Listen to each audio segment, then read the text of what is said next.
I'm going to be doing a comparison of the tried and true, the Dwyer Magnehelic Gauge versus the Fieldpiece SDM N6 dual port manometer and pressure switch tester. A lot of people have talked this up in comment sections on videos that I made where I was testing pressure switches. For pressure switches, I'm not gonna lie, I'm biased on this Magnehelic gauge right here because I know that it works. I mean, right now it's reading 0.2, but I gotta pretty much take the hose off. It'll drop to 0. I could also zero it out, but I'm not too worried about this because you can see my hoses are crimped here, and then when it goes straight, it comes down to 0. And then if I have to, I could always take it off and zero out, but I'm not worried about that. I'm worried about this not having the response rate of one of these gauges. So for this test, this came with all these fancy clear hoses. I like the black hoses this comes with because these seem to be dirt and dust magnets. Not for anything, but these really do seem to be dirt and dust magnets.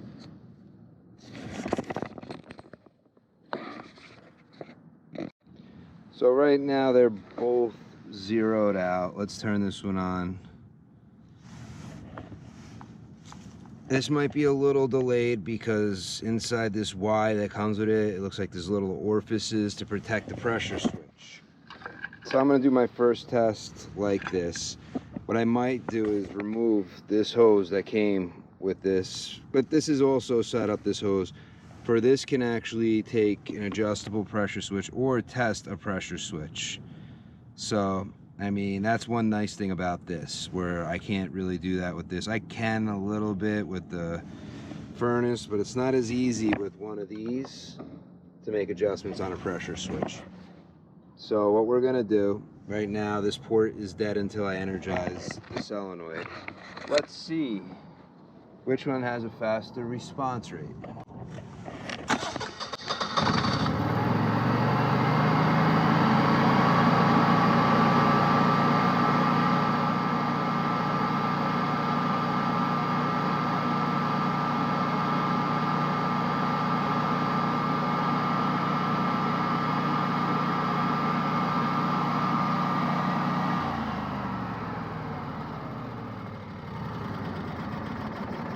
So off, this one went down faster, but it looked like when they came on, this one went up just as fast. Now because we're getting, I know it's so minute, but once it's done, okay, zero. Zeroed it out. Pop this back on again. But this looked like the initial response of the tool, that this picked up the pressure as fast, if not faster, which is strange, but let's do it again.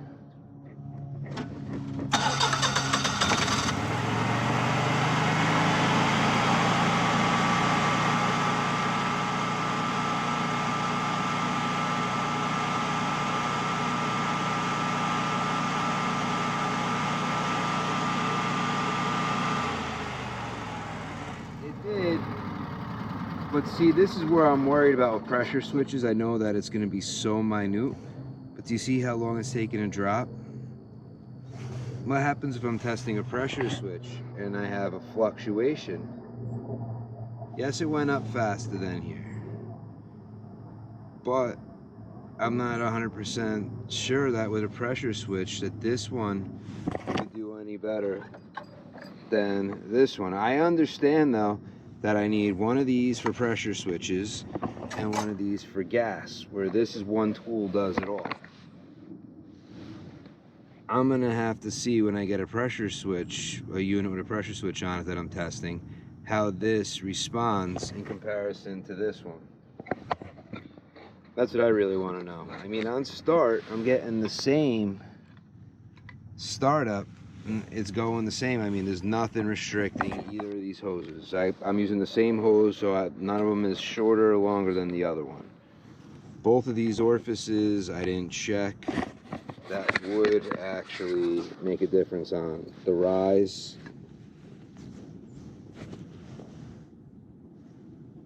They both look almost the same. What I'm going to do now is switch. I don't think it's going to make any difference. But this is just to see what changes, if any, without this. I mean, if I got rid of this orifice and say I use the regular T, which I'm going to do that next. If this responds faster than this, but let's see. But I just changed orifices. I don't think it's going to make any difference.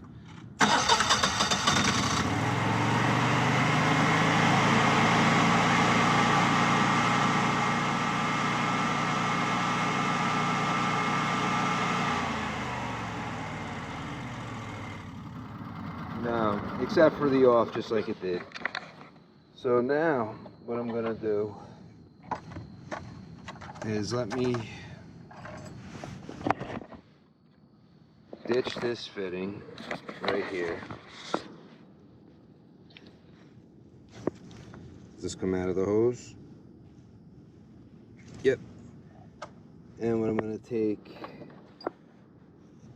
is I just had it a standard T for testing pressure switches. See without that little orifice how these respond. I almost want to put the hose that's supposed to be on here on. These hoses are going to end up a little small. Let's see if I can get them on. Go on. Now I'm wondering if I should get the other T that I keep in my box. It's on, because I also have this T in my box, which has smaller connectors. So that's on. This is on. This is also a smaller hose than what the Magnehelic is supposed to operate with.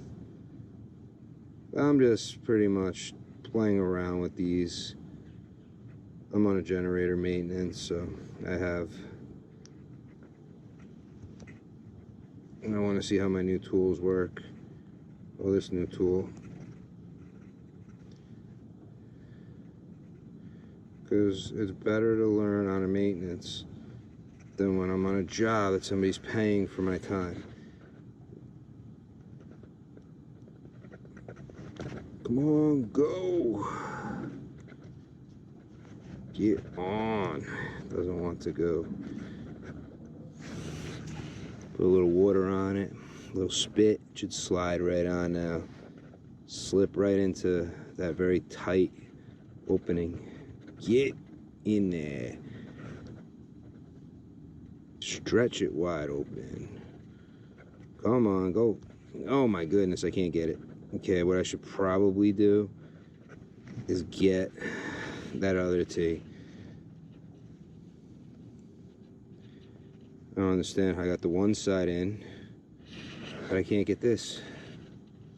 Let me switch, since that's a little stretched already from being on the tool. See if it makes any difference. Almost. I'm having problems here. Technical difficulties. Tack down, tack down. There we go. Come on. Come on. That's really tight, but okay. We're on. Now let's get this on right here. I'm not going to spend $300 and be biased on this, even though I do love that tool. I'm not sure. I had a Fieldpiece years ago, a digital. But let's see now. Now we have a T. We have no orifice or anything to restrict it. See what happens.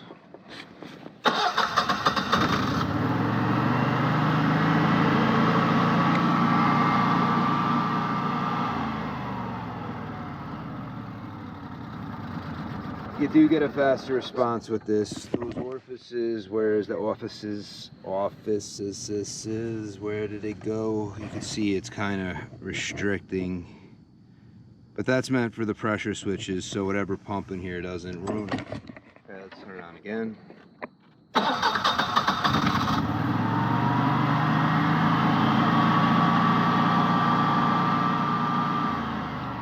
So this response now is faster without that restriction, and even the off.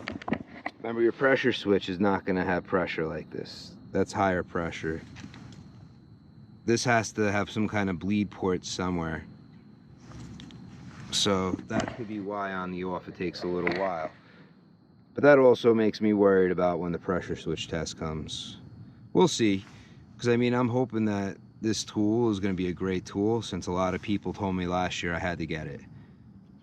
I'm not going to say that there's no way this could be a good tool, because I don't know yet. I mean, it's still, I mean, I love the fact, even if I prefer to go with one of these for testing my pressure switches because the fluctuation I might see on here faster, this still might be super handy for setting pressure switches. But then, I mean, I don't know if 300 bucks is worth a tool just to set pressure switches, but you never know. We'll see. I got a lot more tests coming up on this. This is just the very beginning, because I haven't had any furnaces with pressure switch issues yet that I get to play with this on. What this test has shown me is the sensitivity, I guess, is just because of that orifice. This was able to nail the pressure faster when that restrictor plate was, when that restrictor was in there, that orifice, where this, the Magnehelic, wasn't. But then when I removed that, I'm stuck to the gas valve, that's all that is. When I removed that, this responded faster. They're both good tools. I mean, for testing gas pressure, which is all I've used this for. This is just a gas pressure test. They both are good tools for testing gas pressure.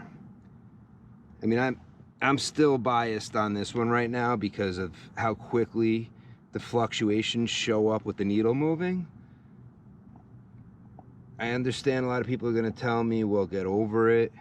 This is the future, digital. And yes, digital tools are the future for a lot of things. But as far as the gas pressure test goes, for testing gas pressures and stuff, the Magnehelic does win here. And the reason why is because if you have fluctuations, you want to see the responses.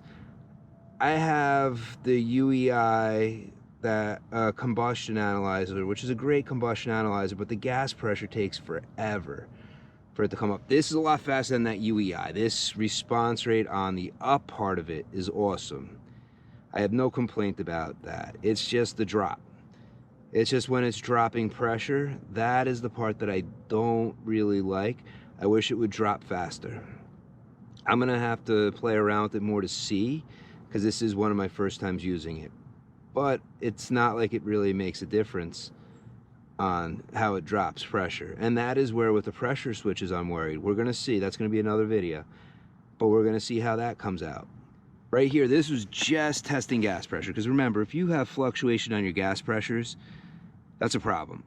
When I turn my machine on, if I go, say I'm gonna go furnace, forget this machine I'm working on, I'm gonna go to a gas furnace.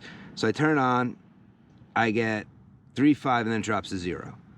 Or I check incoming gas and it's 7. As soon as the machine starts, it goes to 0. I have a bad regulator, something's wrong with my fuel line. This might take longer, I'm not sure. I'm gonna troubleshoot with both. I'm gonna use them both here and there sporadically, because this tool I spent some money on, so I want it to be a go-to. I do. This tool I've owned, and well, Dwyer makes excellent gauges, so if you're in the market for a very, very reliable tool, I'm not going to say don't look at this Dwyer, because this Dwyer is really good. This seems to be okay. I can't give a review on it yet because I don't have experience with it. But as far as my first test goes, this guy won the gas pressure test.